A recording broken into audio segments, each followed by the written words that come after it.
You are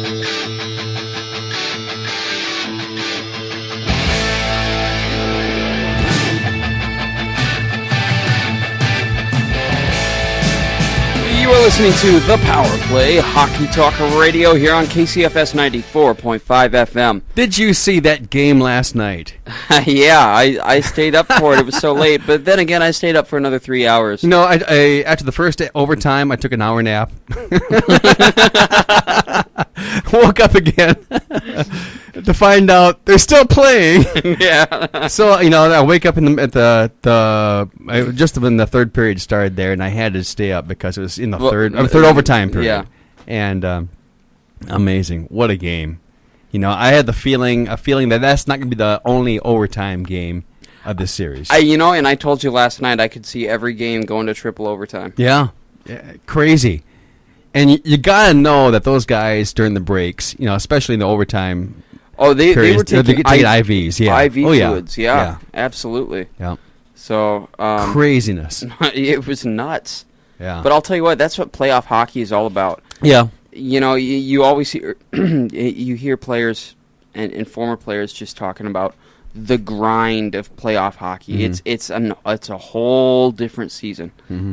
Everything kicks up a notch. Yeah. 2 notches even. Yeah. In the case of last night, it was 3 notches. Yeah. The intensity and to see them coming out and flying in the third overtime period. Yeah. I mean, both teams just wanted to get it done. Yeah. Oh, they did. I mean, I was surprised they could even get out there on the ice. Yeah. Oh. After all, they played into this morning's hours on the Eastern time. Well, actually, even Central time, didn't it creep into past midnight? I believe so, yeah. I mean, that game lasted, folks, about at least 4 hours. At least. I mean, we're talking maybe 5. What time they play? They start. Well, just about 5.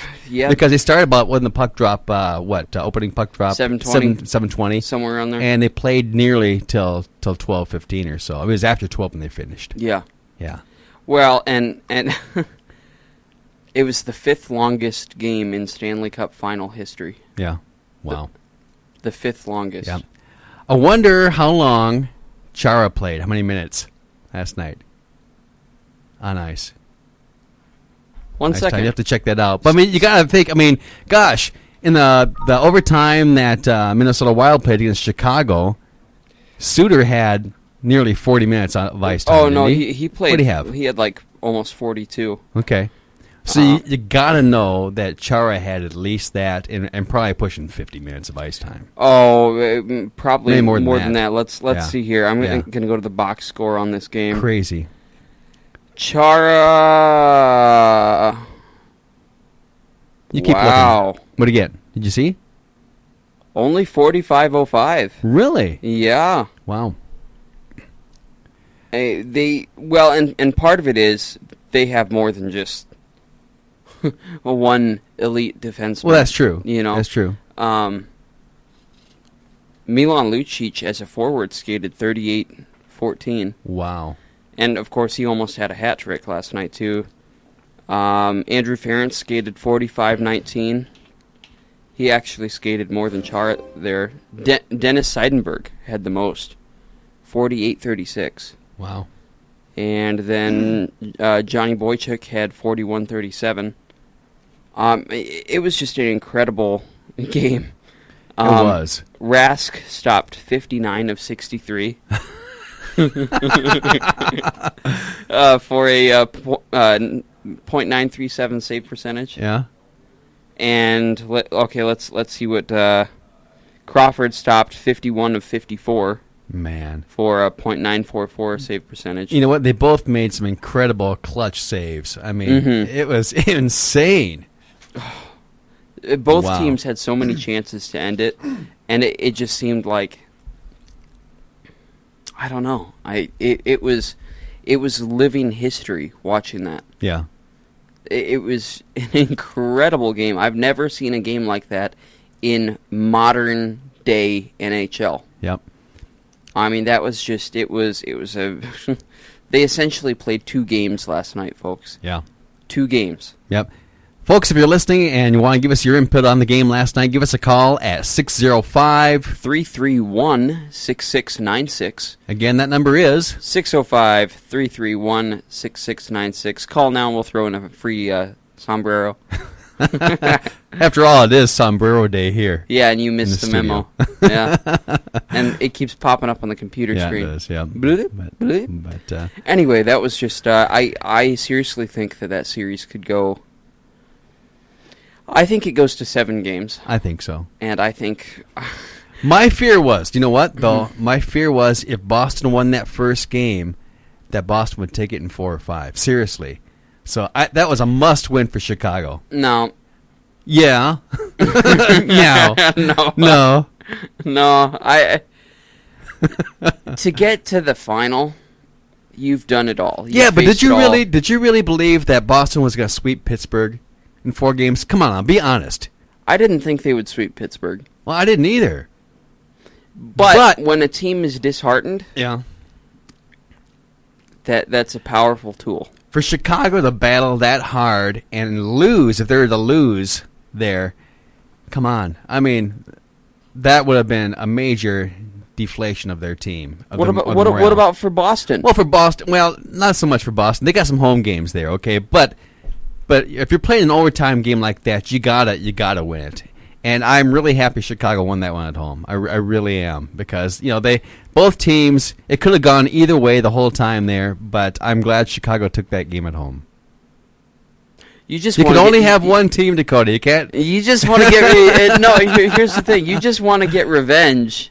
You just want to get revenge on Boston for knocking out your second team. Well, I don't know. I mean, I like Boston too. I mean, if I had a third team, maybe it'd be Boston. You could only have one team. Right now, but yeah. But Chicago, there's something to saying about, well, it'd be kind of nice if the team that ultimately wins the Stanley Cup is the team that knocked us out in the first round or whatever. And I understand Speaking that. of Minnesota Wild, that is. I understand that. Yeah. I understand your sentiment there. Yeah. But the thing about Chicago this year is that there hasn't been anything magical about their run. They're the deepest team in the league. Yeah. Look at the guys on their team. They should be just steamrolling teams. Yeah. You look at Boston. Their defense first. They have great goaltending, but they don't have that elite offense. Their offense breaks out when it comes to the playoffs. Mm-hmm. But in the regular season, they don't have an elite offense. They just don't. And so that's what's been magical about the Bruins' run. And it was the same thing 2 years ago. Is that, it's been goaltending, it's been defense, it's been a heap and dose of luck. Yeah. And fate, if you will. And that's what makes it magical. And Chicago's run has not been magical. Well, they sure had a pretty strong start to the season. That's kind of magical. No, because you look at their roster and it all makes sense. Yeah. But Boston has a pretty deep team themselves. You can't do those runs unless you have a team that's that deep. They're deep defensively. They don't have the. Oh, come on! You got Lucic. You've got. Okay. Look at 2 years ago. Yeah. The Stanley Cup final matchup of Boston and Vancouver. Yeah. Vancouver, I think it was Henrik Sedin was their leading point scorer. It's one of the Sedin brothers. Right. He had like 100 and something points. Yeah. Lucic had 63. Yeah. And those they were the team leaders in scoring. Yeah. The team leaders. Yeah. That's a 40-point difference. Yes, you're good at math, aren't you? Well, I am impressed not only with your hockey knowledge, but with your math skills. Carry on. Proceed. Make your point. Come on, Skippy. Let's go. Don't patronize me. Okay. There was nothing magical about Vancouver's run. Okay. Boston's run was all about Tim Thomas taking that team and putting it on his back. That's true. And Rask is doing the same thing. Yep. Rask is doing the same thing. Yeah, I'll give Rask that. Yep. And then another thing which may make it less magical is that Boston has been there. This is their second time in 3 years that they've been in the Stanley Cup final. Yeah. But it hasn't been because of their offensive numbers. It's been because of their great defense and exceptional goaltending. Yeah.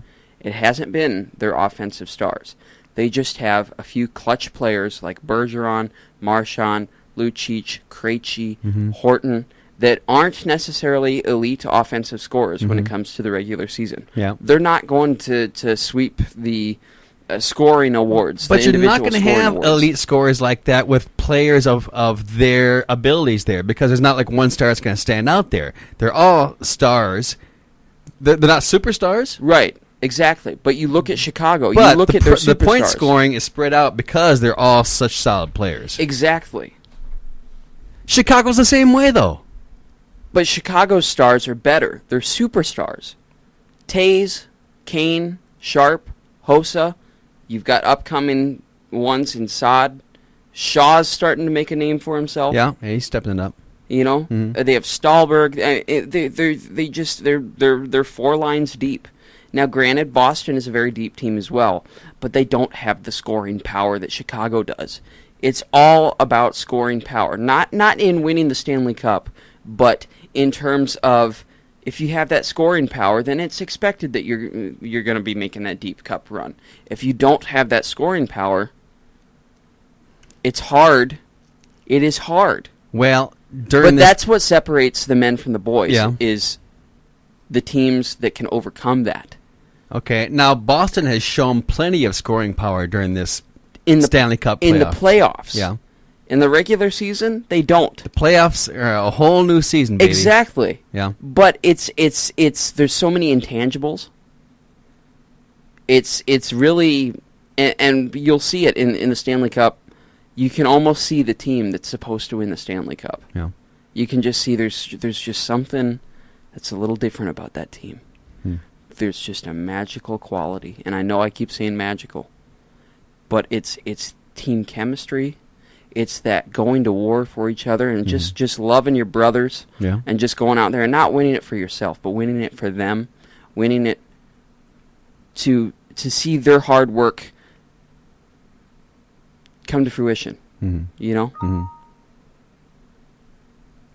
That's what's magical about it. And Chicago, they're great. They're a great team. Yeah. But it's too analytical. It's not magical. It's just simple math. You have those scores, they're going to be great. Yeah. But Boston, there's